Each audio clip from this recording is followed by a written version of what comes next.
I finally did it, folks. I accepted every DoorDash Dasher offer for 8 hours and I made, spoiler alert, $17 an hour.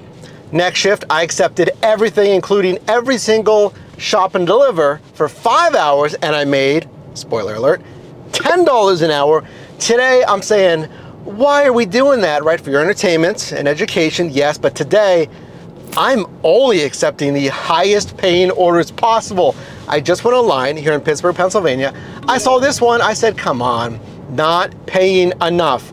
Look at the quoted time, not enough, even though the margin, right? Decline. I got this one, quoted to take even longer, like 50 some minutes for 11 some dollars. No way, not worth it, decline. Now here's exactly why you should cherry pick multi-app. Today I'm just driving on DoorDash just to show you DoorDash, but you should cherry pick on multi-apping strategies. $16.50, 4.4 miles, like $4 a mile. It's 2 pickups and it's from the same restaurant and it's quoted to only take like 30 minutes. Fantastic. We're already setting up from offer number 1 to make more than $10 an hour. So welcome in. Let's see, how much money am I gonna make actually cherry picking, only picking the highest margin orders possible? And luckily, both of those were ready at a place that's usually pretty busy.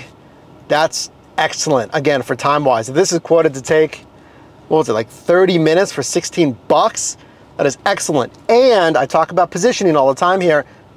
If not, it's probably because you're not subscribed. Consider subscribing. The ending destination, it's in the south side. It's a little busy, parking's tough down there, but I should get another offer, knock on wood, right after the delivery. I just want to talk about the difference between knowing what you're doing, knowing the right strategy to make the most money here. Because your time's limited, you could be doing a lot of different side hustles. You could have a secondary job instead, other stuff, right? If you choose to do these gig apps, this is exactly why this strategy really does make a difference. If you just accept everything, typically, you know, there's the whole rewards program for DoorDash, but you're really gonna have to understand, all right, should I do that mathematically, or should I just decline offers? Because I only declined 2 offers and I got a $16 some order for 30 minutes for 4.4 miles. Now, obviously we're just getting started here, but already, you know, I could feel the difference, feeling a lot more in control of accepting the orders I want to accept versus just saying, oh, I got to increase my AR, or in my case, you know, for a video challenge. But if you're going for Dasher rewards, like, oh, I just got to accept just to bump up that AR, versus going just on margin, like, hey, my time's valuable, I'm obviously only going to accept the ones that pay me the most. Well, it's the peak pay, it's good luck, it's probably a combination of both, because as soon as I finish that order, look at what I got. $12.50, 3.8 miles, it's a stacked order, and it's heading back into, like, I'm actually in the zone, because technically I'm out of the zone right now. That is a stellar dollars to mile ratio. Like, technically the only thing you need to think about is like, well, it's 2 drops for 12 something. That means each drop is like $6.25. It's not like super, super good. So I get that. Like, it'll affect your per order average that I calculate at the end of the video, so stay tuned there. But we're talking margin. It's not gonna take that long because they're right next to each other basically. And then the payout per mile, which is good. All right, order number 1, done. Papa John's, instantly ready, which was great. Keeps asking me for receipt pictures, which is not fun, but you know, whatever. I guess we'll keep doing it until they stop asking here. So now we got Cheesecake Factory, which is right over here. Popular spot. Actually, I've only done a few pickups here. But there are a few restaurants like this. Well, I mean, most every single restaurant, but some we can like always count on them to use the bathroom. I don't want to jinx it. It's pretty smooth. Both were ready. When did it say? It said delivered by 6:49. Yeah, it's 6:30 right now. We're tracking well. Seamless deliveries, which is fantastic. And I'll tell you, this order I'm about to show you is like settling, all right? This is like settling on an offer. Look at this. $24 cash flow for a stacked order. Both are at the DashMart here in the Strip District. And it's taking me a little bit east, but I can bump right back into the zone if I happen to be out of the zone here. This is $2.60 a mile. And I say this is being like settling because tonight it's Halloween night, it's the 31st. Typically I drive rideshare on the 31st. I don't do a lot of rideshare, but that's typically the night because there's like super insane bonus pay, but I got something coming. I can't tie up my evening. You'll find out.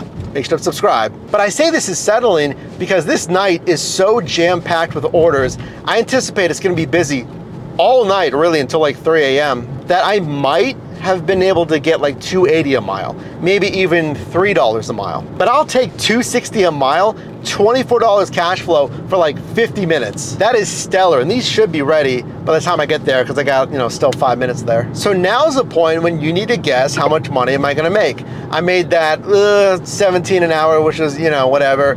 $10 an hour, which was absolutely awful in my last one. So today, highest margins, you've seen how it starts. What do you think? Now, is it me or are the DashMart orders getting heavier? My God. I got 3 bags for one, including like a, what is it, like a 64-ounce big thing of water. I mean, it's not that big. It's not comparing to like a pack of water, but there's that. And then 2 pretty heavy bags. You know what? I will tell you this, DoorDash, on your DashMart bags, can we have handles? Can we please, it costs 0.001 cents more per bag in bulk. Can we have handles? They don't have handles and they're not good. Whatever handles Whole Foods uses on their customer bags, fantastic. GoPuff, their handles are really good. It's funny we're talking about handles, right? But you're a courier. Yeah, no handles makes it kind of hard to carry a multi-bag order, just saying. 5 minutes, 1.2 miles to this high-paying drop-off. And actually, there's not that much, knock on wood, there's not much traffic tonight, which is good. So on holidays like New Year's Eve, Halloween, anything like that, Thanksgiving, do you stick with the same niche or do you drive or work on a different niche? You're like, oh, rideshare is busier on Thanksgiving or whenever it is.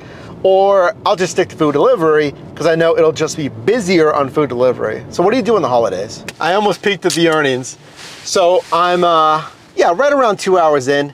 I think I'm gonna call it here, but I'm gonna do another shift, longer, 3, 4, 5 hours, just accepting the highest margin. But let's go over how I think I did. I'm gonna put the numbers up, the actual numbers, and I'm gonna tell you how I think I did tonight. 2 hours, I think I did $22 an hour. Maybe that's ambitious, but 22 an hour. I think I did $2.50 a mile. I think I crushed it on the payout per mile. The hourly was good. A little bit of traffic there, it is Halloween. It wasn't too bad, but a little bit of traffic. And I think our takeaway here is, yeah, it's fun to see how much you can make, or like when I accept everything and it's not that great, there's no bonus pay, you don't make a lot of money.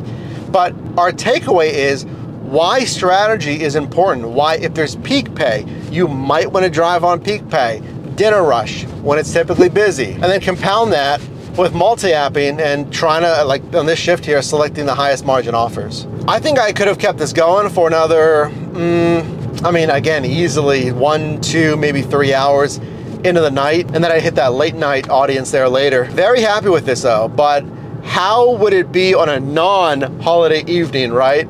And then hopefully I'll still get some peak pay, but how would it be if there's no peak pay? So let me know if you want to see that video, and stay tuned. I'm gonna do another 100% acceptance rating shift, accepting, like, again, everything, regardless if there's bonus pay, on Uber Eats as well.